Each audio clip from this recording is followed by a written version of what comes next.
So we started discussing about Damodar Leela last week, and then we covered half the story. കഴിഞ്ഞ ക്ലാസ്സിൽ നമുക്ക് എടുക്കാൻ സാധിച്ചില്ല.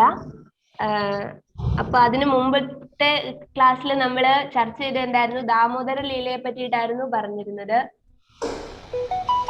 So we discussed about until the point where Krishna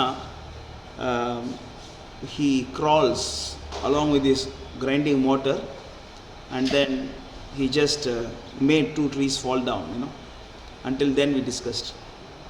അപ്പോ ദാമോദര ലീല കഴിഞ്ഞ ഭാഗം പറഞ്ഞത് കൃഷ്ണൻ അങ്ങനെ പോയി ആ മരങ്ങള് കടപുഴകി വീണു, അവിടെ വരെയാണ് നമ്മൾ ആ കഥ പറഞ്ഞു നിർത്തിയിരുന്നത്. So we also discussed about why someone is becoming a tree. That's a point we discussed.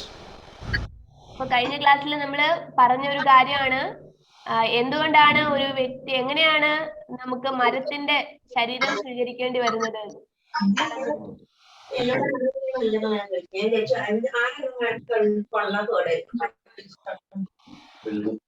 So we also discussed about why someone is becoming a tree.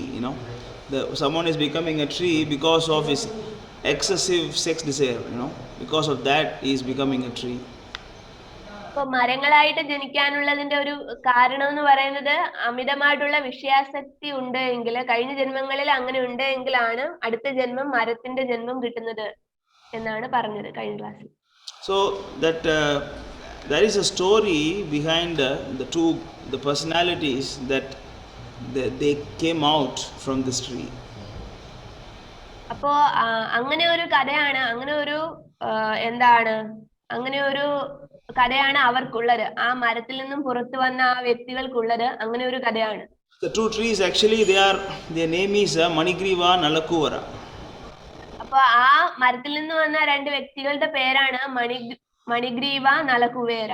So they are the children of the king of Yakshas, Kuvera. അപ്പോ രാജാവായിട്ടുള്ള യക്ഷന്റെ മക്കളാണ് ഈ നലകുവേരനും മണിഗ്രീവനും. Kuvera is a powerful personality, and he is also he is a great devotee of Lord Shiva. അപ്പോ യക്ഷ എന്ന് പറയുന്നത് ശിവന്റെ ഒരു വലിയ ഭക്തനായിരുന്നു. Not Yaksha, Kubera. Kubera is actually king of Yaksha. He is a great devotee of Lord Shiva. അപ്പൊ ഈ യക്ഷന്റെ ആ രാജ്യത്തെ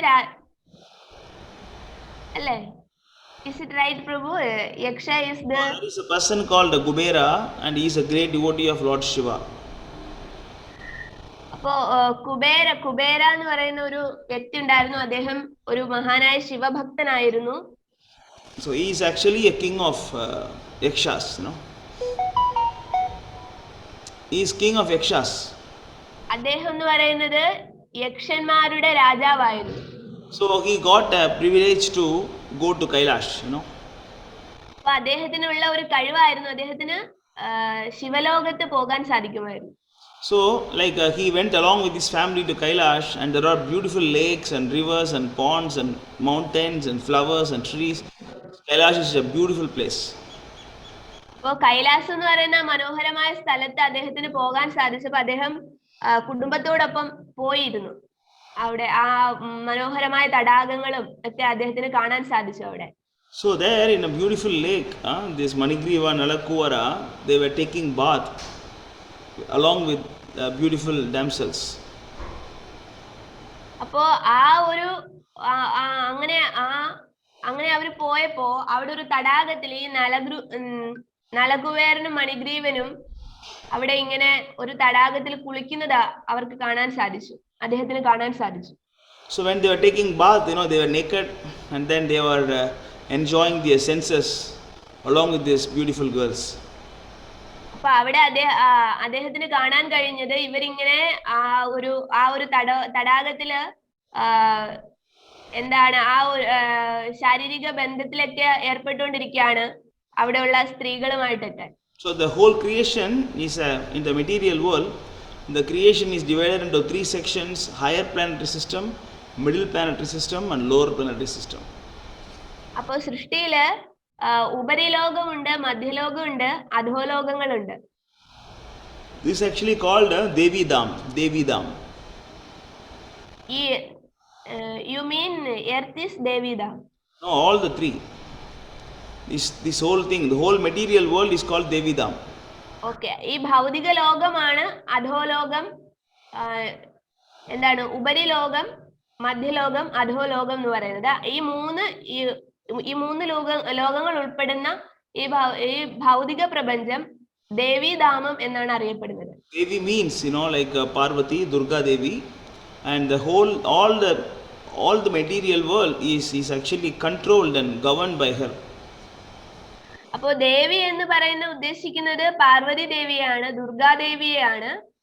എന്ന് പറഞ്ഞാൽ ഈ ഭൗതിക ലോകം ദുർഗാദേവിയുടെ നിയന്ത്രണത്തിന് കീഴിലാണ് എന്ന് സൂചിപ്പിക്കുന്നു. Durga means, Dur means a difficult, Ga means a fort. So Durga means it's a fort very difficult to escape from. അപ്പോൾ ദുർ എന്ന് പറഞ്ഞാൽ വളരെ പ്രയാസകരമായത്, ഗ എന്ന് പറഞ്ഞാൽ എന്താണ്, കോട്ട എന്നാണ് ഉദ്ദേശിക്കുന്നത്. അപ്പോ മറികടക്കാൻ വളരെ പ്രയാസമുള്ള ഒരു കോട്ടയാണ് ദുർഗ എന്ന് സൂചിപ്പിക്കുന്നു.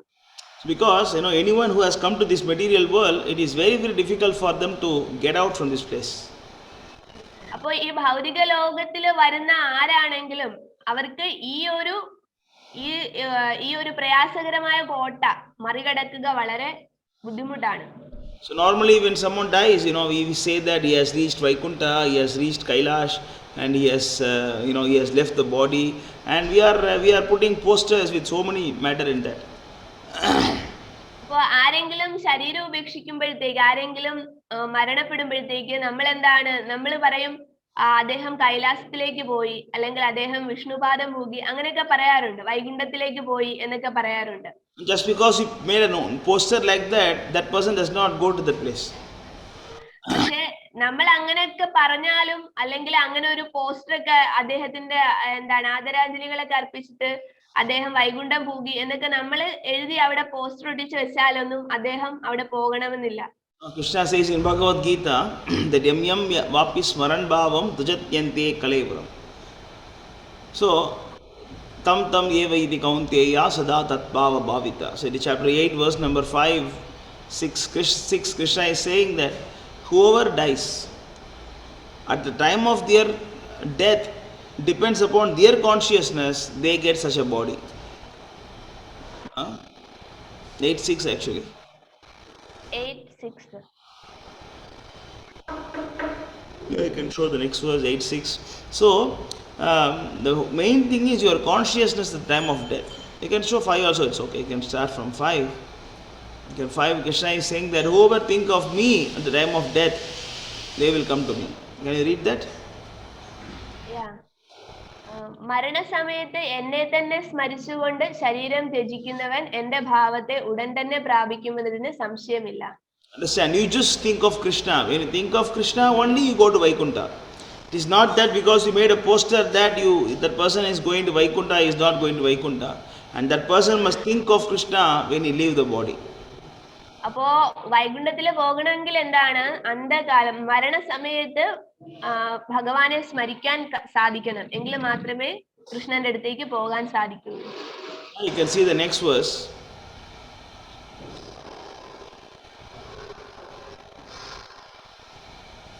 Yes, Prabhu. Read that. എന്തിനെ കുറിച്ചാണോ മരണവേളയിൽ ഒരാൾ സ്മരിക്കുന്നത്, ഹേ കുന്തിപുത്ര, അയാൾ തീർച്ചയായും അതിനെ പ്രാപിക്കും. Understand? So your consciousness matter. Suppose you are a great devotee of Durga Devi, then you will go to the place of Durga Devi. And if you are a great devotee of Skanda, you go to the planet of Skanda. Every demigods, every devata has their own planet. അപ്പൊ നിങ്ങള് മരണസമയത്ത് ദുർഗാദേവിയാണ് സ്മരിക്കുന്നതെങ്കിൽ ദുർഗാദേവിയുടെ ലോകത്തിലേക്ക് പോകും. പിന്നെ സ്കന്ദനെയാണ് സ്മരിക്കുന്നതെങ്കിൽ സ്കന്ദന്റെ ലോകത്തിലേക്ക് പോകും. എന്ന് പറഞ്ഞാല് എല്ലാ ദേവതകൾക്കും അവരവരുടേതായിട്ടുള്ള ലോകങ്ങളുണ്ട്. Yeah, the same thing explained in Bhagavad Gita, chapter 7.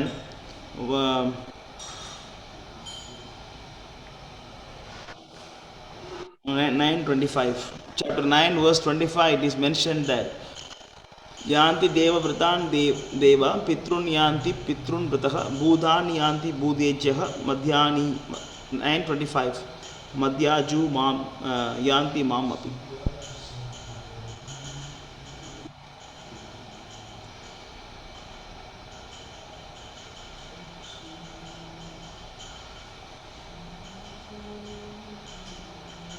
ദേവന്മാരെ ആരാധിക്കുന്നവർ ദേവന്മാരോടൊപ്പം ജനിക്കും, പിതൃപൂജകർ പിതൃക്കളോടൊപ്പം ജനിക്കും, ഭൂതപ്രേതാദികളെ ഉപാസിക്കുന്നവരാകട്ടെ അവരോടൊപ്പമാകും ജനിക്കുക. എന്നെ ആരാധിക്കുന്ന ഭക്തന്മാർ എന്നോടൊപ്പം ജീവിക്കും. But normally what we say is actually all gods are same, you know. All gods. നമ്മള് സാധാരണഗതിയിൽ എന്താണ് പറയുന്നത്? എല്ലാ ദൈവങ്ങളും ഒന്നാണ് എന്ന് പറയാറുണ്ട്. Prabhu. Sounds. So, but this is not actually approved by Lord Krishna. You know, he is saying that depends upon your consciousness at the time of death and depends upon your worshipable deity, you reach different destination. അപ്പോ കൃഷ്ണൻ പറയുകയാണ്, കൃഷ്ണന്റെ അഭിപ്രായത്തിൽ എല്ലാ ദേവന്മാരും ഒന്നല്ല. കാരണം നിങ്ങൾ ആരെ ആരാധിക്കുന്നു അവരുടെ ലോകത്ത് പോകുമെന്നാണ് പറയുന്നത്. Yeah, that's what actually explained, you know. But you see, so the Devi Dham means this is actually a material world. ഈ ദേവീധാമം എന്ന് പറഞ്ഞാല് ഭൗതിക ലോകമാണ് ഉദ്ദേശിക്കുന്നത്. So in this material world, it is just like company, you know. It is having so many managers and supervisors and you know directors. So this world is made like that. ഈ ഭൗതിക ലോകത്തിന്റെ പ്രത്യേകത എന്ന് പറഞ്ഞാൽ ഒരുപാട് മാനേജർമാര് എന്താണ് കാര്യനിർവാഹകന്മാരുണ്ടാകും. പിന്നെ അതുപോലെ അങ്ങനെ ഓരോരോ ഒരു കമ്പനി പോലെ ആണ് ഈ ഒരു ഭൗതിക ലോകത്തിന്റെ ഘടന എന്ന് പറയുന്നത്. So the boss is Krishna.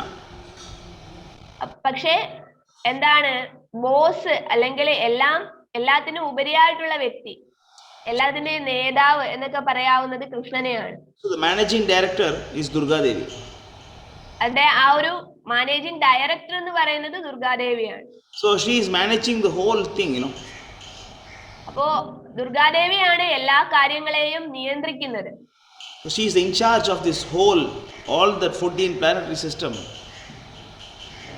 Durgadevi എന്ന് പറയുന്നത് ഈ 14 ലോകങ്ങളെയും നിയന്ത്രിക്കുന്ന അല്ലെങ്കിൽ പരിപാലിക്കുന്ന ദേവിയാണ്. That's why she is called as a Bhuvaneshwari. You know, she is the controller of the whole Bhuvana, Tribhuvana. Bhuvana means three Bhuvana.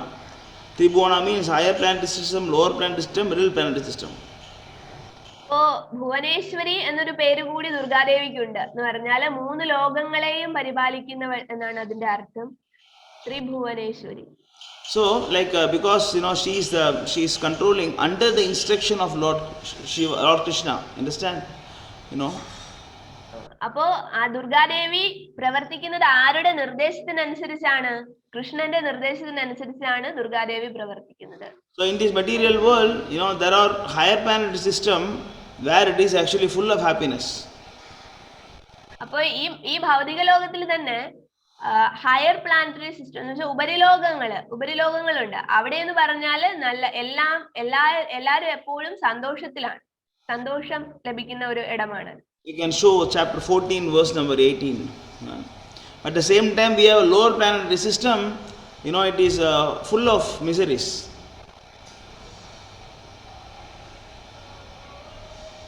You can just type the number and press enter. 14 18. Yeah, after typing just press enter.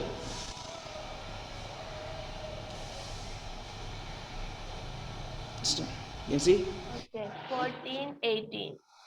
സാത്വിക സ്വഭാവികൾ ക്രമേണ ഉത്കൃഷ്ട ലോകങ്ങളിലേക്ക് ഉയരുന്നു. രാജസ പ്രകൃതിയുള്ളവർ ഭൂലോകങ്ങളിൽ ജീവിക്കുകയും നീചമായ തമോ ഗുണത്തിന് അടിമപ്പെട്ടവർ നരകങ്ങളിൽ പോയി നിപതിക്കുകയും ചെയ്യുന്നു. So if you are in mode of goodness, you gradually go up. Urdhvam gachanti satvastha. If you are in mode of ignorance, you gradually go down.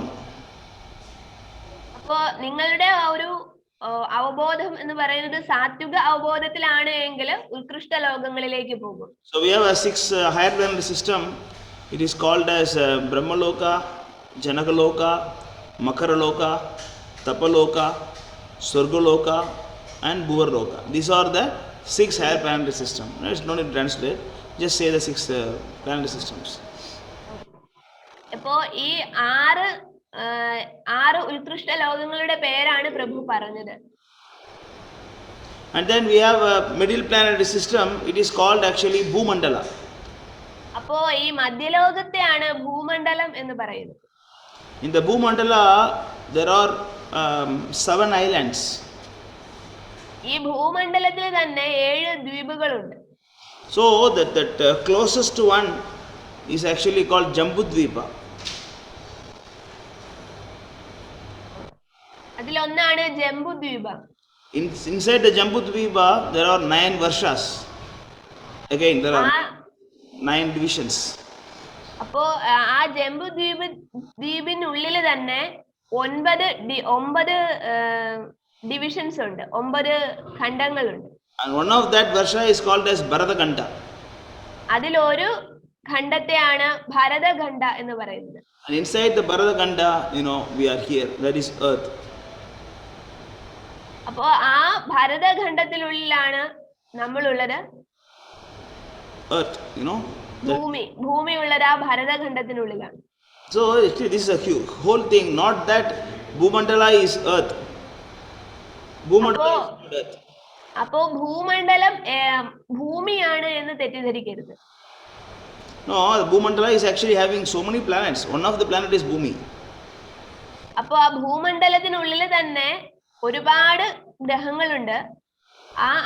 അതിനുള്ളിൽ ഒരു ഗ്രഹമാണ് ഭൂമി എന്ന് പറയുന്നത്. But you have to understand that this is called Madhyaloka. Madhyaloka means it's a mixture of goodness and passion. അപ്പോ ഈ ഒരു മധ്യലോകത്തിന്റെ പ്രത്യേകത എന്ന് പറഞ്ഞാല് ഇവിടെ mixture of good and bad. നല്ലതിന്റെയും ചീത്തയുടെയും എന്ന് പറഞ്ഞാൽ മോശം കാര്യങ്ങളുടെയും നല്ലതിന്റെയും ഒരു മിശ്രിതമാണ് ഇവിടെ കാണപ്പെടുന്നതെല്ലാം. Mixture of happiness and distress. അപ്പോൾ സന്തോഷത്തിന്റെയും ദുഃഖത്തിന്റെയും ഒരു മിശ്രിതമാണ് നമുക്ക് ഇവിടെ കാണാൻ സാധിക്കുന്നത്. And then we have a lower planetary system. It is full of miseries. ഇതിലും താഴെയുള്ള അധോലോകങ്ങളിൽ മൊത്തം എന്താണ് പ്രശ്നങ്ങളാണ്. It is called Atala, Vitala, Sutala, Rasatala, Talatala, Mahatala, Padhala. So there are 7 lower planetary system which is full of miseries and problems. There is no happiness at all. അപ്പോൾ ഈ ഭൂമണ്ഡലത്തിന് കീഴിലുള്ള 7 അധോലോകങ്ങൾ എന്ന് പറഞ്ഞാല് അധോലോകങ്ങളുടെ പേരാണ് പറഞ്ഞത് പ്രഭു.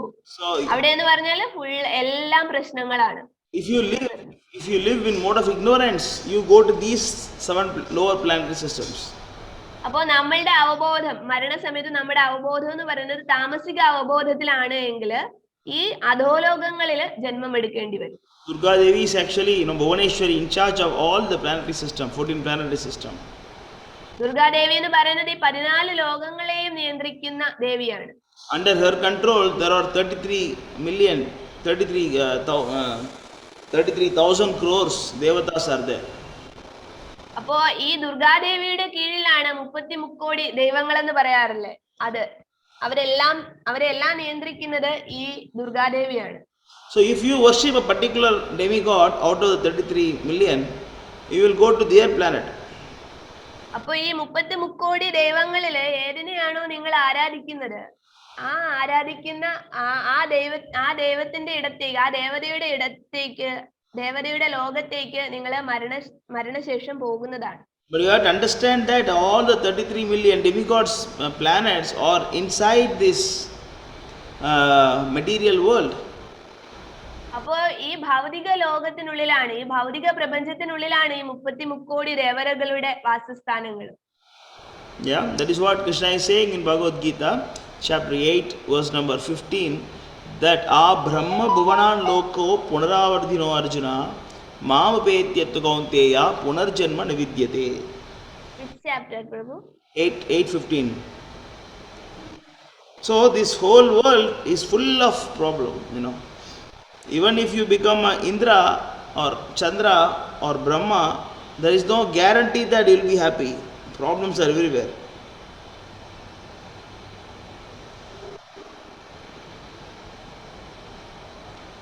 Next one, 16, 8:16. Press enter. 16 and press enter.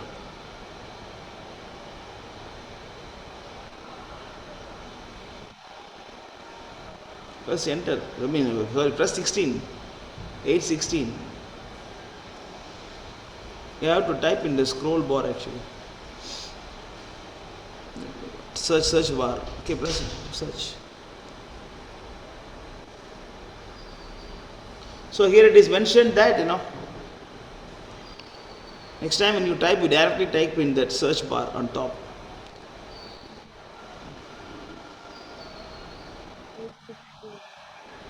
ഭൗതിക ലോകത്തിൽ സർവോന്നതമായ ഗ്രഹം അഥവാ ബ്രഹ്മലോകം മുതൽക്ക് ഏറ്റവും അധമമായുള്ളത് വരെ ഓരോന്നും ജനന മരണങ്ങൾ ആവർത്തിച്ചുകൊണ്ടേയിരിക്കുന്ന ദുരിതപൂർണമായ സ്ഥലങ്ങളാണ്. കുന്തിപുത്ര, എന്റെ പരമപദത്തിൽ എത്തിയവനാകട്ടെ പിന്നീട് ജന്മമെടുക്കേണ്ടി വരില്ല. So Kubera is king of Yakshas, and that is also inside this 14 planetary system. അപ്പോ കുബേര എന്ന് പറയുന്നത് എന്താണ്? യക്ഷരുടെ ആ ഒരു രാജാവാണ്. എങ്കിൽ പോലും അദ്ദേഹം ഉള്ളത് എവിടെയാണ്? ഈ ഒരു ഭൗതിക ലോകത്തിനുള്ളിൽ തന്നെയാണ്. So somehow or other, he has went to Kailash, but even though he has been to Kailash, but still, the two children of Kuberas, even though they went to Kailash, but they still have lust in the heart. അപ്പോ അദ്ദേഹത്തിന്റെ മക്കളായിട്ടുള്ള ഈ മണിഗ്രീവനും നലകുബേരനും അവിടെ ആ ഒരു കൈലാസത്തിൽ വരെ എത്തിച്ചേരാനുള്ള പുണ്യങ്ങളൊക്കെ ചെയ്തിട്ടുണ്ടെങ്കിൽ പോലും അവർക്ക് എന്താണ്? അവരുടെ ഉള്ളിലെ ആ ഒരു കാമത്തെ അവർക്ക് കളയാൻ സാധിച്ചിട്ടില്ല.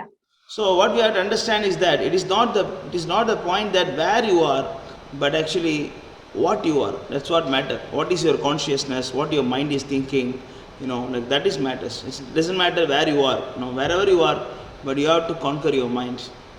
അപ്പോ നിങ്ങൾ ഏത് ലോകത്തിൽ എത്തുന്നു എന്നുള്ളതല്ല പ്രധാനം. നിങ്ങൾ എവിടെയാണെങ്കിലും നിങ്ങളുടെ അവബോധം എങ്ങനെയാണ്, അതിനാണ് പ്രാധാന്യം.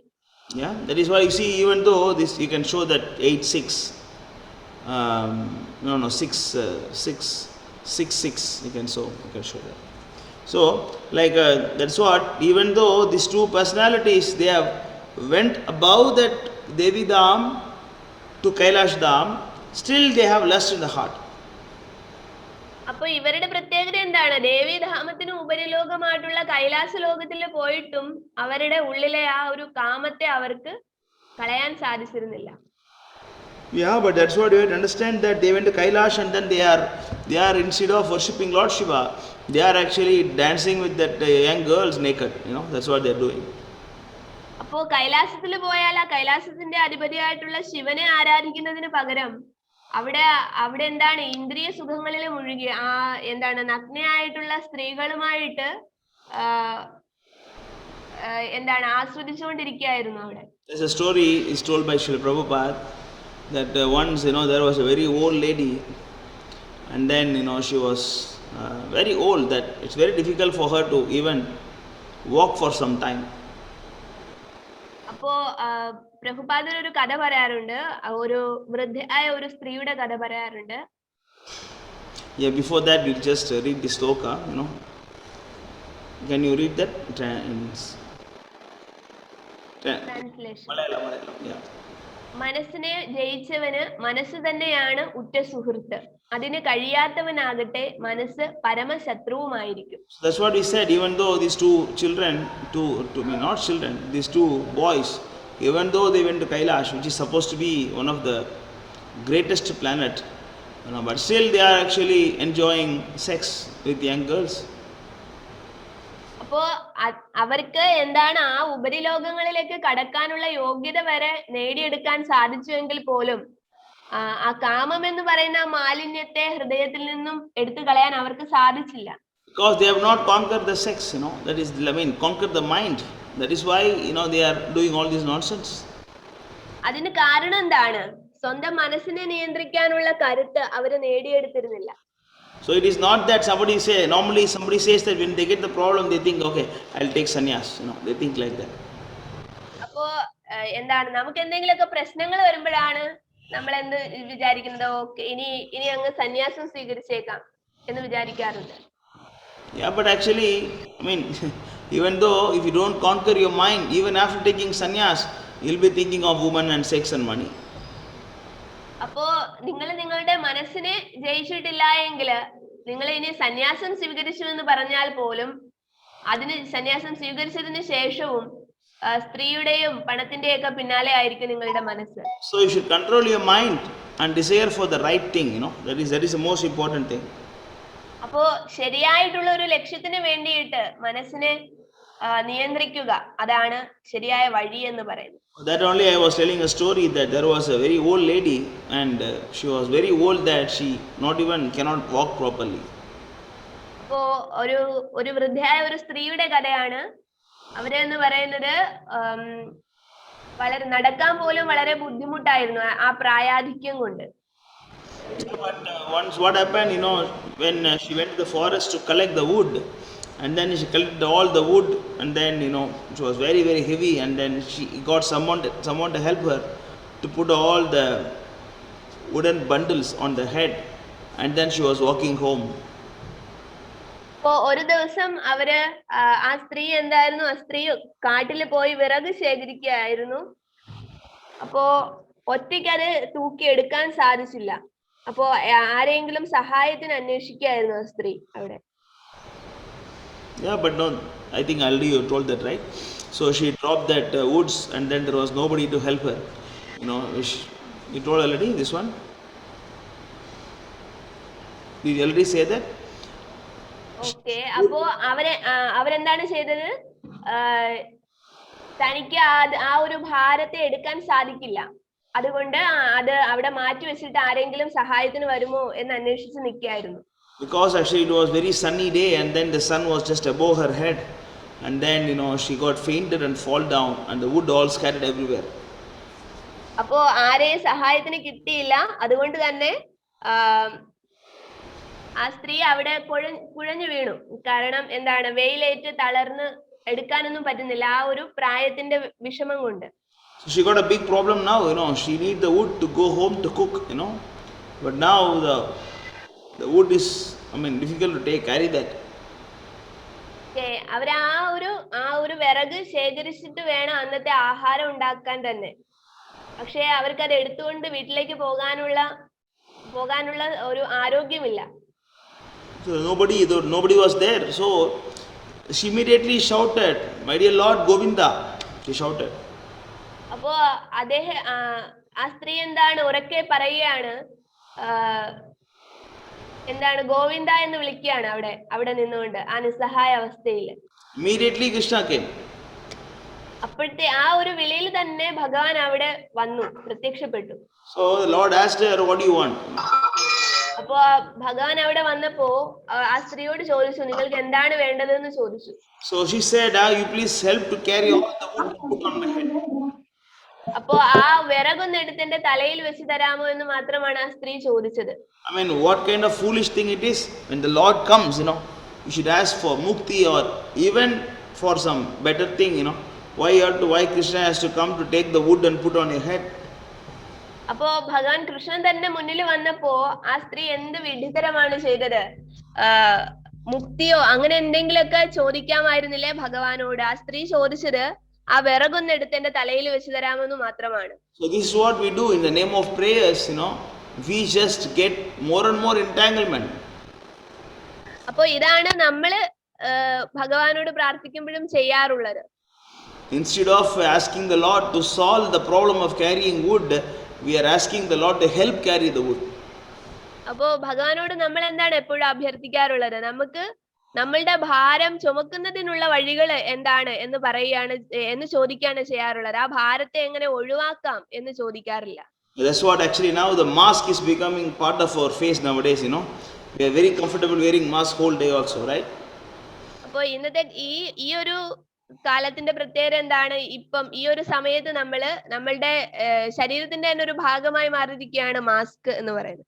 It means actually we are trying to get used to uncomfortable conditions. അപ്പോ അത് ഒരു ഉദാഹരണമാണ്, അതൊരു നല്ല ഉദാഹരണമാണ്. എന്തിന്? നമുക്ക് എന്താണ് സുഖകരമല്ലാത്ത കാര്യങ്ങളോട് നമ്മൾ അങ്ങ് അഡ്ജസ്റ്റ് ചെയ്ത് പോവുകയാണ്. Similarly, in the material world, because it is full of problem, instead of getting out of this place, we are asking the Lord to help us to solve the problems. അപ്പോ ഈ ഭൗതിക ലോകത്തില് മുഴുവൻ പ്രശ്നങ്ങളാണെന്ന് നമുക്കറിയാം. പക്ഷെ നമ്മള് ഭഗവാനോട് സഹായം അഭ്യർത്ഥിക്കുന്നത് എന്തിനു വേണ്ടിയിട്ടാണ്? ആ പ്രശ്നങ്ങൾ സോൾവ് ചെയ്യുക. പ്രശ്നങ്ങൾ പരിഹരിക്കാൻ മാത്രമേ നമ്മൾ സഹായം അഭ്യർത്ഥിക്കാറുള്ളൂ. ഈ ഭൗതിക ലോകത്തിൽ നിന്ന് പുറത്ത് കടക്കണം എന്നൊരാവശ്യം നമ്മള് ഭഗവാനോട് ഒരിക്കലും പറയാറില്ല. That's now Mataji showed the verse. Even Brahma also there are problems. അപ്പൊ ആ ബ്രഹ്മലോകത്തിലും എന്താണ് പ്രശ്നമാണ്, ദുരിതമാണ് എന്ന് നമ്മൾ മുൻപുള്ള ആ ശ്ലോകത്തിൽ കണ്ടു. Even Brahma is having problem. We have seen in Puranas, Hiranyakashipu, Hiranyaksha, all the demons they come and then they even try to disturb Brahma.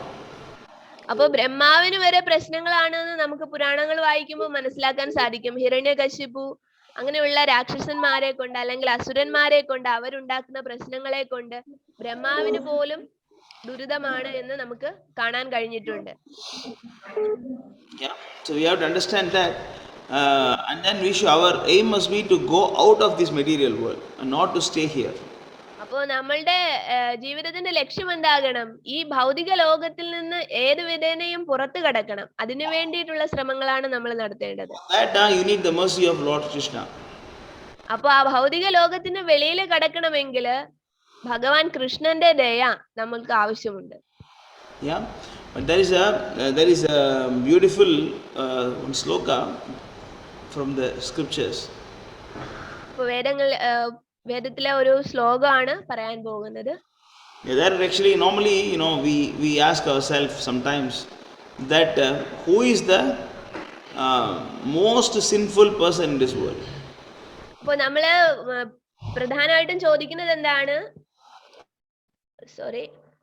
Hare Krishna Prabhu. Yeah, what I said is that we normally ask a question that who is the most sinful person in this world? അപ്പോൾ നമ്മൾ സാധാരണയായിട്ട് ചോദിക്കുന്ന ഒരു ചോദ്യമാണ് ഈ ലോകത്തിലെ ഏറ്റവും പാപങ്ങൾ ചെയ്യുന്ന വ്യക്തി ആരാണ് എന്ന്. But there are two options are given in that scripture, that maybe some people say that Kvachit Vadanti Dhanahina. Kvachit Vadanti Dhanahina. Kvachit means, some says, those who are not having wealth, they are the most sinful people. അപ്പോ ഒരു വിഭാഗം പറയുന്നത് ഇങ്ങനെയാണ്, പണമില്ലാതെ അല്ലെങ്കിൽ ദാരിദ്ര്യം അനുഭവിക്കുന്നവരെല്ലാം വലിയ വലിയ പാപങ്ങളൊക്കെ ചെയ്തിട്ടാണ് അത് അനുഭവിക്കുന്നത് എന്ന് പറയാറുണ്ട്. Next line says that Kvachit Vadanti Gunahina, and some says that those who are not having a good guna, they are the most sinful person in the world.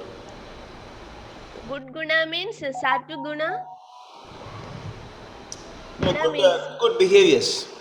അപ്പോൾ നല്ല ഒരു പെരുമാറ്റമില്ലാത്ത വ്യക്തി വളരെ പാപങ്ങൾ ചെയ്തിട്ടുള്ള വ്യക്തിയാണ് എന്ന് പറയാറുണ്ട്. So there are two options are given. One is Dhanahina, one is Gunahina. But Vyasa is telling that, listen from me, I will tell you who is the most sinful person. അപ്പോ നമ്മള് എന്താണ് പറയുന്നത്? ഒന്നുകിൽ പണമില്ലാത്ത ആളാണ് ഏറ്റവും പാപങ്ങൾ ചെയ്തിട്ടുള്ള വ്യക്തി, അല്ലെങ്കിൽ നല്ല പെരുമാറ്റം നല്ല ഗുണങ്ങളില്ലാത്ത വ്യക്തിയാണ് ഏറ്റവും പാപങ്ങൾ ചെയ്തിട്ടുള്ള വ്യക്തി എന്നാണ് പറയുന്നത്. പക്ഷെ വ്യാസദേവൻ ഇവിടെ പറയുന്നു ആരാണ് ശരിക്കും പാപി എന്നുള്ളത്. Some argue that even though I don't have money, I have a good behavior, good habits, so I can be happy. And some says that even though you have a good habit, everything, you need money to be happy. These are the two arguments. അപ്പൊ എനിക്ക് എൻ്റെ പണമൊന്നും ഇല്ല എങ്കിലും എനിക്ക് നല്ല ഗുണങ്ങളുണ്ട്, നല്ല സ്വഭാവമുണ്ട്, അതുകൊണ്ട് ഞാൻ എപ്പോഴും സന്തോഷവാനാണ് എന്ന് പറയാറുണ്ട്. ചില ആളുകൾ പറയും എനിക്ക് നല്ല പെരുമാറ്റം നല്ല ഗുണങ്ങളൊന്നും ഇല്ല എങ്കിലും എന്റെ കയ്യിൽ പണമുള്ളത് കൊണ്ട് ഞാൻ എപ്പോഴും സന്തോഷത്തിലാണ് എന്ന് പറയാറുണ്ട്. So Vasudeva, who is the compiler of the Vedas, and he is giving his conclusion that those who are bhakti-hina towards Narayana, those who are not having bhakti towards Narayana, they are the most sinful persons in the world. അപ്പോ വ്യാസദേവൻ പറയാണ്, വേദങ്ങളെല്ലാം എഴുതിയിട്ടുള്ള വ്യാസഭഗവാൻ പറയാണ് ഏറ്റവും പാപം ചെയ്ത വ്യക്തി എന്ന് പറയുന്നത് നാരായണനോട് ഭക്തി തോന്നാത്ത വ്യക്തിയാണ് ഏറ്റവും പാപിയായിട്ടുള്ള വ്യക്തി. Because when you have Narayana's bhakti, and then you get guna and also dhana.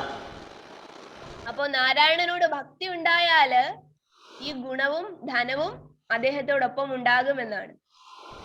It is explained in Bhagavad Gita, chapter 9, verse number 30. You can show that, 9:30. 9:30. Yeah. अपि चेत् दुराचारो भजते माम् अनन्यभाक् साधुरेव समन्तव्यः सम्यक् व्यवसितिहो सहि सति. You can see that translation Malayalam. ഒരാൾ അത്യന്തം ഹീനമായൊരു ദുഷ്കർമ്മം ചെയ്താൽ പോലും ഭക്തിപൂർവം ഭഗവത് സേവനത്തിൽ ഏർപ്പെടുന്ന പക്ഷം അയാളെ സാധു എന്ന് കരുതണം. കാരണം തന്റെ ദൃഢവിശ്വാസത്തിൽ അദ്ദേഹം ശരിയായി വർത്തിക്കുന്നു. Even if you are gunahina, then you can show that 9:22. So even though you are a gunahina, as explained in this verse, but if you are a devotee of Krishna, then you are considered to be a sadhu. Because actually, some people ask this question, how it is possible? Can I do all nonsense and then become a Narayana devotee? Some people argue like that. അപ്പോൾ നമ്മൾ ഇങ്ങനെ പറയാണ്, ഭഗവാന്റെ ഭക്തനായാൽ മതി, നിങ്ങൾക്ക് ഗുണങ്ങളൊന്നും ഇല്ലെങ്കിൽ പോലും നിങ്ങളുടെ പാപങ്ങളെല്ലാം തീർന്നു എന്ന് പറയുമ്പോൾ മറ്റൊരു എതിർവാദം വരുന്നത് ഇങ്ങനെയാണ്. അപ്പോ കാണുന്ന എല്ലാ തന്നിഷ്ടങ്ങളെല്ലാം ചെയ്തിട്ട് എല്ലാ തെറ്റുകളും ചെയ്തിട്ട് നാരായണന്റെ ഭക്തനാണ് എന്ന് പറഞ്ഞാൽ മതിയോ എന്ന് ചോദിക്കും. It is not like that. Now when you become a Narayana Bhakta, Krishna Bhakta, and you are in the right process, just like you college engineering college, then you will become engineer after some time. അപ്പോ അത് ഉദ്ദേശിക്കുന്നത് അങ്ങനെയല്ല എന്ന് പറഞ്ഞാൽ മോശം കാര്യങ്ങൾ ചെയ്യുന്നവരെല്ലാം നാരായണന്റെ ഭക്തനാണെന്ന് പറഞ്ഞാൽ അവരുടെ പുണ്യങ്ങളെല്ലാം അവർക്ക് എല്ലാ പുണ്യങ്ങളും വന്നു എന്നോ അല്ലെങ്കിൽ മോക്ഷം കിട്ടുമെന്നോ അങ്ങനെയല്ല.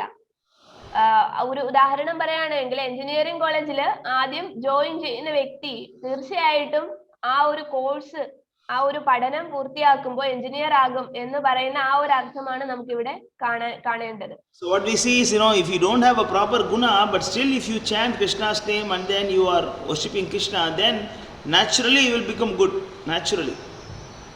അപ്പോ നിങ്ങൾക്ക് ഒരുപാട് ഗുണങ്ങളൊന്നുമില്ല, നല്ല ഗുണങ്ങളൊന്നും ഇല്ലാത്ത വ്യക്തിയാണെങ്കിൽ പോലും ഭഗവാന്റെ ആ ഒരു ഭക്തിയിൽ മുഴുകുമ്പോഴത്തേക്ക് നമ്മളിലെ എല്ലാ സദ്ഗുണങ്ങളും ക്രമേണ ഉണ്ടാകും എന്നാണ്. So it's okay if you don't have a gunas.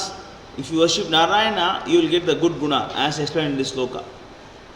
അപ്പോൾ ഈ ഒരു ശ്ലോകത്തിന്റെ അർത്ഥം അതാണ് സൂചിപ്പിക്കുന്നത്. ഞാൻ വായിക്കുകയാണ്. ഭഗവാന്റെ ഭക്തിയിൽ ഏർപ്പെടുമ്പോ അവർക്ക് ആ ഒരു എല്ലാ തിന്മകളൊക്കെ ചെയ്തിട്ടുള്ളവരാണെങ്കിലും പാപികളൊക്കെ ആണെങ്കിൽ കൂടിയും ക്രമേണ അവരുടെ ആ പാപങ്ങളെല്ലാം മാറി ആ നല്ല ഗുണങ്ങൾ അവരിൽ ഉണ്ടാകും എന്നുള്ളതാണ്. ആ ഒരു ശ്ലോകം ഇതാണ്. ഭഗവത്ഗീത അധ്യായം 9 ശ്ലോകം 22. No. That is 9:30. Just now you read before. I'm going to explain. No. Already you showed that. Just now you showed 9:30. Now I'm going to... No need to go back. You already read the sloka. Okay. So in that sloka we saw that, but this sloka I'm going to explain now. Okay. See here that this sloka is about those who are dhanahina. You can see that Ananya Siddhayantoma. Read the translation. എന്റെ ദിവ്യരൂപത്തെ ധ്യാനിച്ചുകൊണ്ട് പൂർണ്ണമായ ഭക്തിയോടെ ആരാണോ എന്നെ എല്ലായ്പ്പോഴും ആരാധിക്കുന്നത് അവർക്ക് വേണ്ടുന്നതെല്ലാം ഞാൻ നൽകും, അവർക്കുള്ളതെല്ലാം ഞാൻ നിലനിർത്തുകയും ചെയ്യും. അപ്പൊ ഇതാണ് ഈ ഒരു ശ്ലോകം ആണ് ധനഹീനന്മാരായിട്ടുള്ളവരെ എങ്ങനെയാണ് ഭഗവാന്റെ ഭക്തി കൊണ്ട് സഹായിക്കുന്നത്. Correct. So this is about Dhanahina and the previous verse 9:30 is about Gunahina. So it doesn't matter if you are Dhanahina or Gunahina if you have bhakti towards Krishna. But if you don't have bhakti towards Krishna, then you have to suffer in this world. അപ്പോ ഭക്തിയിലോട്ട് വരികയാണെങ്കിൽ ധനഹീനനാണെങ്കിലും ഗുണഹീനനാണെങ്കിലും ഭഗവാന്റെ ഭക്തിയിലേക്ക് വരുമ്പോ ഗുണവും ഉണ്ടാകും ധനവും ഉണ്ടാകും എന്നാണ് ഈ രണ്ട് ശ്ലോകങ്ങള് സൂചിപ്പിക്കുന്നത്. പക്ഷെ ഭക്തിയില്ല എങ്കിൽ ഈ ഭൗതിക ലോകത്തില് നമ്മള് പല വിധത്തിലും കഷ്ടപ്പെട്ടുകൊണ്ടേയിരിക്കും, യാതനകൾ അനുഭവിച്ചുകൊണ്ടേയിരിക്കും. So this Maligriva, Nalakuvara, they are actually Gunahina. They don't have the good qualities. അപ്പോ ഈ നലകുവേരന്റെയും മണിഗ്രീവന്റെയും കാര്യം പറയുകയാണെങ്കിൽ അവർക്ക് എന്താണ് നല്ല ഗുണങ്ങളൊന്നുമില്ല. Yeah, but that's why they were of course they want to enjoy, they can enjoy, but what happened actually that time when Narada was crossing that side, when Narada crossed that side, they did not cover their body, they were standing naked, but the girls, they covered their body. അപ്പോ ആ സമയത്ത് കൈലാസം എന്നൊക്കെ പറയുമ്പോ അവിടേക്ക് നാരദര് സഞ്ചരിക്കുന്ന ഇടങ്ങളൊക്കെയാണ്. അപ്പോ അദ്ദേഹം ഇങ്ങനെ ആ ഒരു വഴിയിലൂടെ പോകാൻ ഇട വന്നു. അപ്പോ ആ സമയത്ത് ഈ തടാകത്തിൽ ഇവരിങ്ങനെ നഗ്നരായിട്ട് നിൽക്കുകയാണ്. പക്ഷെ ആ സ്ത്രീകള് അവരുടെ നഗ്നത മറച്ചു നാരദരെ കണ്ടപ്പോഴത്തേക്ക്. That's what we discussed last week, and because of that Narada cursed them to become a tree. അപ്പോ നാരദന്റെ ആ ഒരു ശാപമാണ്. നാരദൻ അപ്പോ ശപിക്കുകയാണ് അവരെ, അടുത്ത ജന്മം മരങ്ങളായിട്ട് നിൽക്കട്ടെ എന്ന്. And we saw in last week that those who are having excessive sex desire, and they will become a tree. We already saw that last week. അപ്പോ നമ്മള് കഴിഞ്ഞ ആഴ്ചയിൽ പറഞ്ഞു, എന്താണ് വിഷയാസക്തി കൂടുതലുള്ള ഒരു ജന്മത്തിൽ വിഷയാസക്തി കൂടുതലാണ് എങ്കിൽ അടുത്ത ജന്മം മരങ്ങളായിട്ട് നിൽക്കേണ്ടി വരും എന്ന്. Understand? So then what happened, they were asking, pleading for forgiveness, they were pleading, my dear Narada, please forgive us, we have realized the mistake. അപ്പോൾ അവരുടെ തെറ്റ് മനസ്സിലാക്കിയതിനു ശേഷം അവര് നാരദനോട് ക്ഷമ ചോദിച്ചു. So that you have to understand one thing, that even actually the anger of great personalities or benediction. അപ്പോ നമ്മൾ മനസ്സിലാക്കേണ്ട കാര്യം എന്താന്ന് വെച്ചാല് വലിയ മഹാത്മാക്കളുടെ ദേഷ്യം പോലും നമുക്ക് നല്ലത് വരുത്തും എന്നുള്ളതാണ്.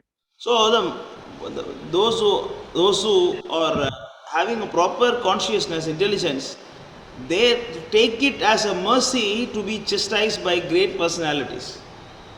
അപ്പോ ശരിയായിട്ടുള്ള ബുദ്ധിയുള്ള വ്യക്തികൾ എന്താണ് ചിന്തിക്കുക, മഹാത്മാക്കള് നമ്മളോട് ദേഷ്യപ്പെടുമ്പോ അല്ലെങ്കിൽ ദേഷ്യം നമ്മളുടെ മേലെ പ്രയോഗിക്കുമ്പോ അത് നമ്മളുടെ നല്ലതിന് വേണ്ടിയിട്ടാണ് എന്ന് മനസ്സിലാക്കും.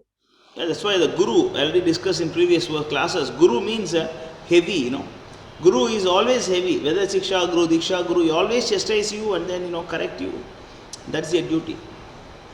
അപ്പോ ഗുരു എന്ന് പറയുന്നത് എന്താണ്, വളരെ ഘനമുള്ള എന്ന് പറഞ്ഞാൽ അത്രത്തോളം എന്താണ് മൂല്യമുള്ള ഒരു വ്യക്തിയാണ്. അപ്പോ അദ്ദേഹം ശിക്ഷിക്കുകയോ അല്ലെങ്കിൽ ദേഷിക്കുകയൊക്കെ ചെയ്യുമ്പോ അത് നമ്മളെ തിരുത്തുന്നതിന് വേണ്ടിയിട്ടാണ് എന്ന് മനസ്സിലാക്കുക.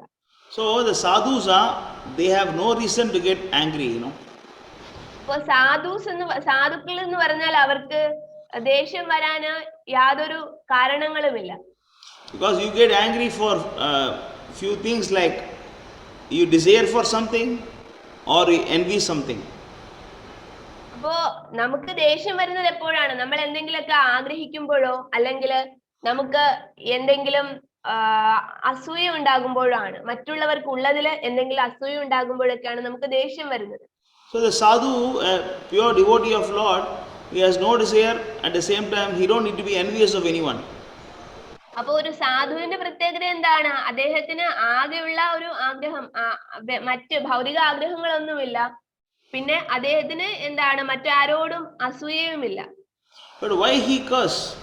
Why they give like a curse sometimes? Why they chastise sometimes? Why is it so? അപ്പൊ അങ്ങനെയുള്ള മഹാത്മാക്കള് അല്ലെങ്കിൽ അങ്ങനെയുള്ള സാധുക്കള് എന്തിനു വേണ്ടിയിട്ടാണ് ശാപങ്ങൾ നൽകുന്നത്? It is just like a father is beating the son or daughter, just like that. അപ്പൊ അതിന് നമ്മൾ എങ്ങനെയാണ് എടുക്കേണ്ടത്? അതെന്ന് പറഞ്ഞാല് തന്റെ മകളെയോ മകനെയോ ശരിയായിട്ടുള്ള വഴിയിലേക്ക് നയിക്കുന്നതിന് ഒരു അച്ഛൻ ശിക്ഷിക്കുന്നത് പോലെയാണ് അതിനെ കാണേണ്ടത്. So they are doing it just for our good, just doing for us. അപ്പൊ അവരങ്ങനെ ചെയ്യുന്നുണ്ടെങ്കിൽ അത് നമ്മളുടെ നന്മയ്ക്ക് വേണ്ടിയിട്ട് മാത്രമാണ്. Yeah, when you see this two people, like Manigriva and Nalakuvara, they are just actually drunkard boys, they are not devotee of Lord Krishna, but they got the mercy of Krishna later on because of Narada's curse. അപ്പോ ഈ നലകുവേരനും മണിഗ്രീവനും എന്താണ്, ഭഗവാന്റെ ഭക്തിയൊന്നുമില്ല, ഭക്തരൊന്നും ആയിരുന്നില്ല, എന്താണ് മദ്യപാനികളും ഇങ്ങനെ സ്ത്രീലമ്പടരൊക്കെ ആയിരുന്നു.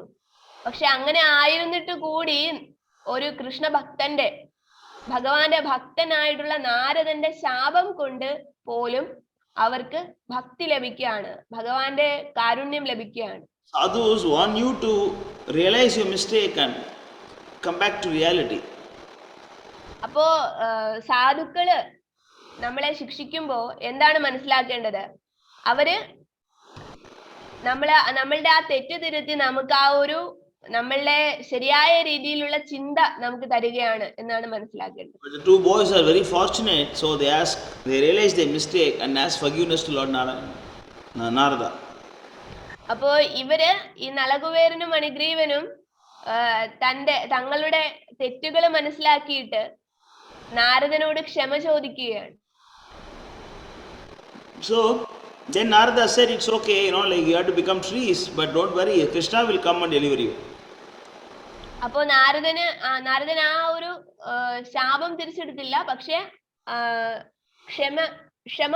ക്ഷമ പറഞ്ഞു വെച്ചാല് എന്താണ് അവരുടെ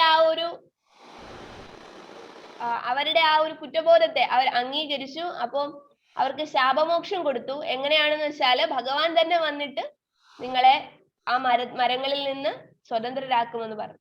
So Krishna came and then he just pulled that trees, and then the two personalities came. They are children of Kuvera. അപ്പോ അങ്ങനെയാണ് ആ ഒരു ദാമോദര ലീല എന്ന് പറയുന്നത് അതാണ്. അപ്പോ അദ്ദേഹം ആ ഉരല് വലിച്ചുകൊണ്ട് വന്ന ആ മരങ്ങളെ കടപുഴക്കി. അപ്പോ അതിൽ നിന്നും ആ നളകുവേരനും മണിഗ്രീവനും സ്വതന്ത്രരായി. What we understand is, by the mercy of pure devotees, we can get the blessings of Krishna. അപ്പോ എന്താണ് ശുദ്ധ ഭക്തന്മാരുടെ ആ ഒരു അനുഗ്രഹത്തോടു കൂടി അല്ലെങ്കിൽ ശുദ്ധ ഭക്തന്മാരുടെ ദയവുണ്ട് എങ്കിൽ നമുക്ക് ഭഗവാന്റെ ഭക്തി ലഭിക്കുമെന്നുള്ളതാണ്, ഭഗവാന്റെ കാരുണ്യം നമുക്ക് ലഭിക്കും എന്നുള്ളതാണ് ഈ കഥയിൽ നിന്ന് മനസ്സിലാക്കുന്നത്. So these two personalities, they never desire to understand Krishna, nor they are doing some devotional service, nothing, they are just dancing naked with girls, young girls.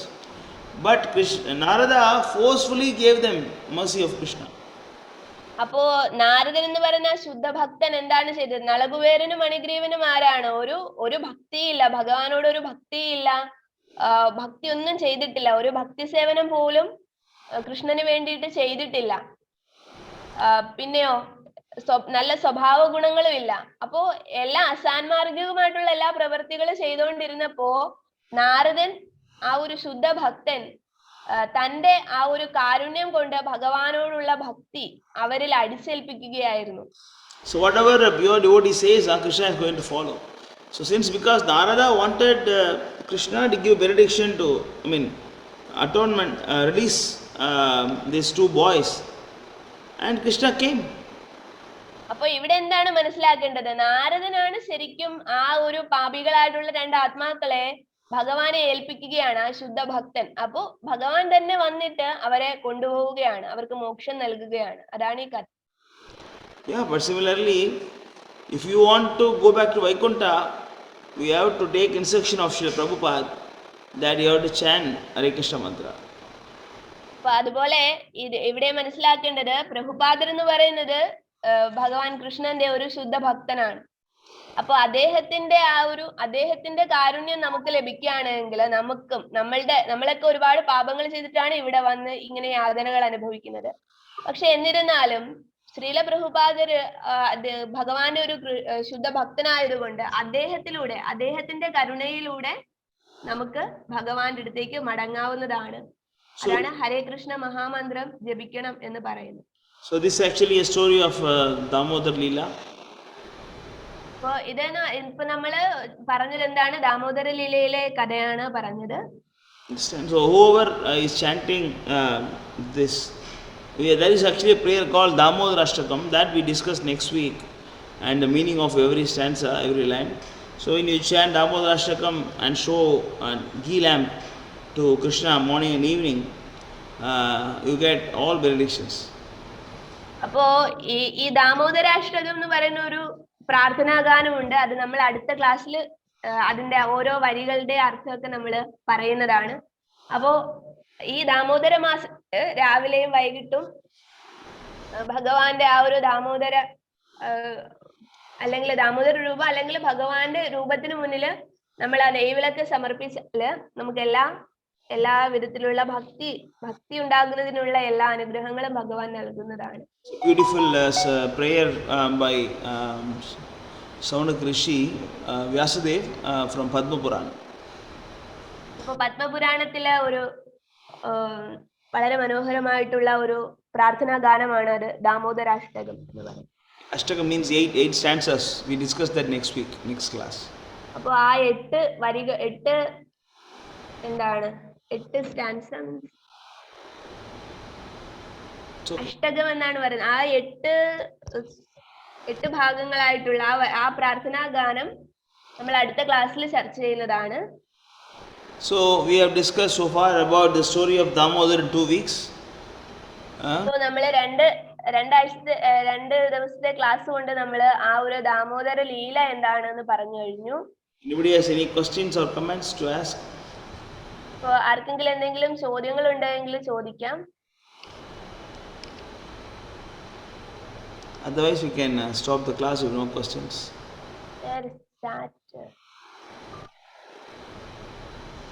Hare Krishna Prabhu, Haridas Prabhu is here. Okay. Hare Krishna, Haridas Prabhu. Hare Krishna, Hare Krishna, Hare Krishna.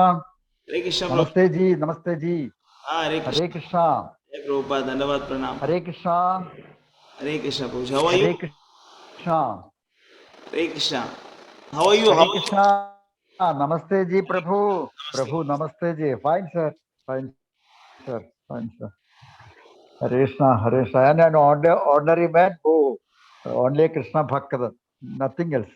Nothing else. Only a person. Ordinary person. I love Krishna. Krishna loves me. That's all.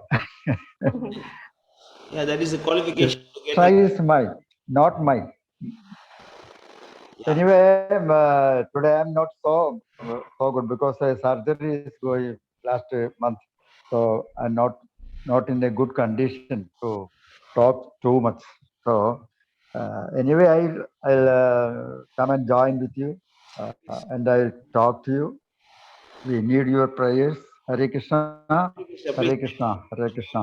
Anandi Devi knows everything. Mataji knows everything about me. Mataji knows everything about me. Kerala, Palakkad district. Namaste ji, Hare Krishna, Hare Krishna, Hare Krishna. Only with the prayers. Namaskar. Hare Krishna. വളരെ നന്ദി ഹരിദാസ് പ്രഭു.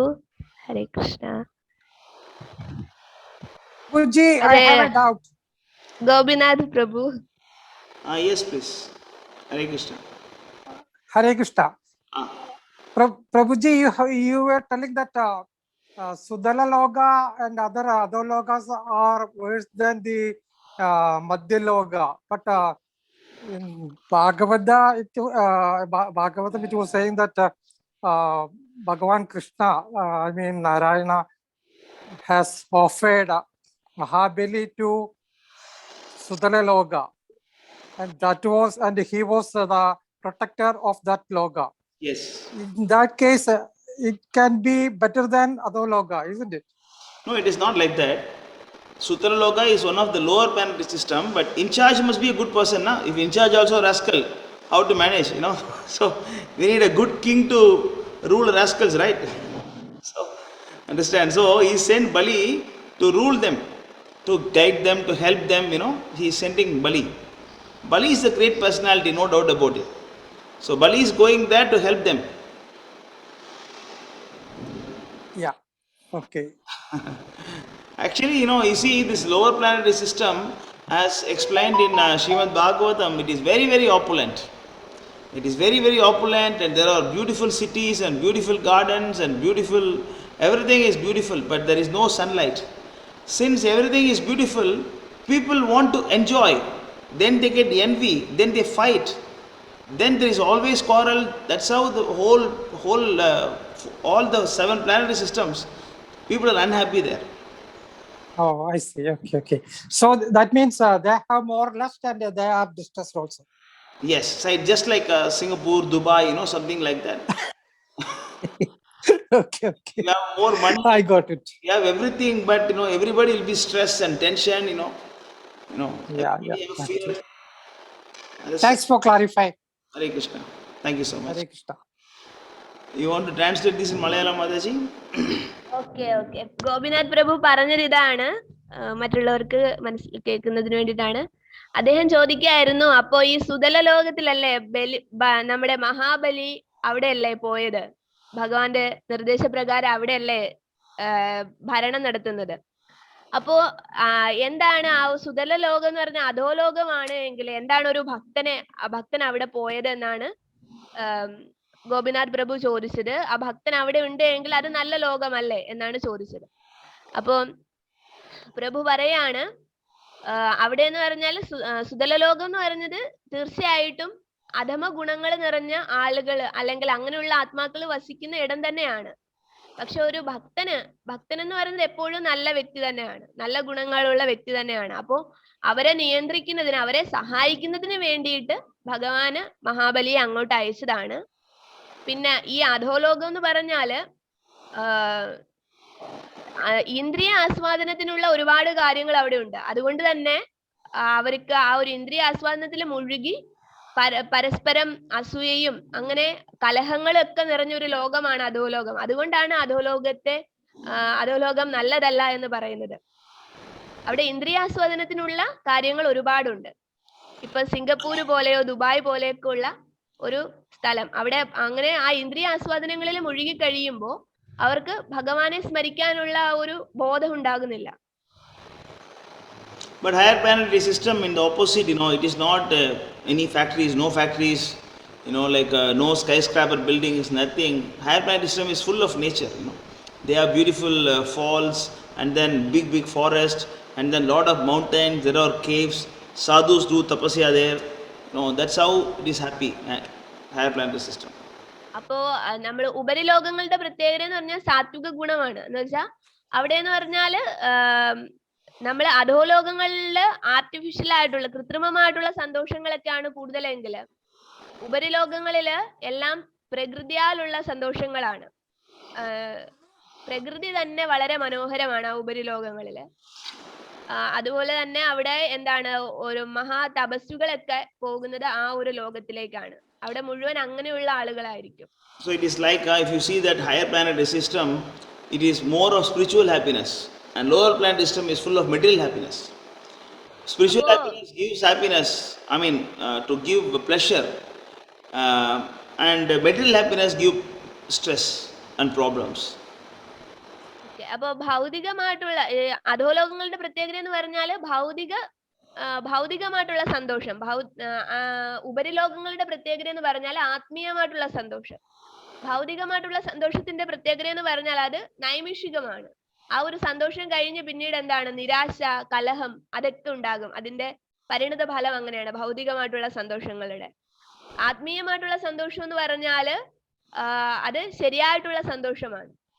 As Prabhupada says, there will be the big business people and big rich people, they will spend their whole week in their factory, and the weekend they go to a beautiful forest and then waterfalls, they go to the nature, അപ്പോ പ്രഭുപാദർ എപ്പോഴും പറയാറുണ്ട്, വലിയ ബിസിനസ്മാൻമാരൊക്കെ അല്ലെങ്കിൽ വലിയ മുതലാളിമാരൊക്കെ അങ്ങനെയുള്ളവരൊക്കെ എന്ന് പറഞ്ഞാൽ ഭയങ്കര rich ആയിട്ടുള്ള ആളുകള്, ഭയങ്കര ധനവാന്മാരൊക്കെ എന്ന് പറഞ്ഞാല് ദിവസം മുഴുവൻ അവരുടെ ആഴ്ചകളോളം മാസങ്ങളോളം അവരുടെ ഫാക്ടറികളിലും തൊഴിലിടങ്ങളിലൊക്കെ അവരുടെ ബിസിനസ് ഒക്കെ മെച്ചപ്പെടുന്നതിന് വേണ്ടിയിട്ട് കഷ്ടപ്പെട്ടിട്ട് അവർക്കൊരു ഒഴിവ് ദിവസം കിട്ടുമ്പോഴത്തേക്ക് അവരെന്താണ് ഈ പ്രകൃതി രമണീയരെയൊക്കെ ആസ്വദിക്കാൻ വേണ്ടിയിട്ട് പോകാറുണ്ട്. So that's it. So anybody has any other question? Anything else to discuss? ആർക്കെങ്കിലും എന്തെങ്കിലും ചോദ്യങ്ങൾ ചോദിക്കാനുണ്ടോ? So next week we'll discuss about Damodara Ashtakam. Thanks for coming for today's session. അപ്പോൾ നമ്മൾ അടുത്ത ക്ലാസ്സിൽ ദാമോദരാഷ്ടകത്തിന്റെ അർത്ഥസഹിതമുള്ള വിശദീകരണമാണ്. അടുത്ത ക്ലാസ്സിൽ എല്ലാവരും പങ്കെടുക്കണമെന്നൊരു അപേക്ഷയുണ്ട്. ഹരേ കൃഷ്ണ, ജയ് പ്രഭുപാദ്. എല്ലാവർക്കും നന്ദി. ഹരേ കൃഷ്ണ. ഹരേ കൃഷ്ണ, ഹരേ കൃഷ്ണ, ജയ് പ്രഭുപാദ്. ജയ് പ്രഭുപാദ്, ഹരേ Krishna. Hare Krishna. Hare Krishna. Hare Krishna. Hare Krishna.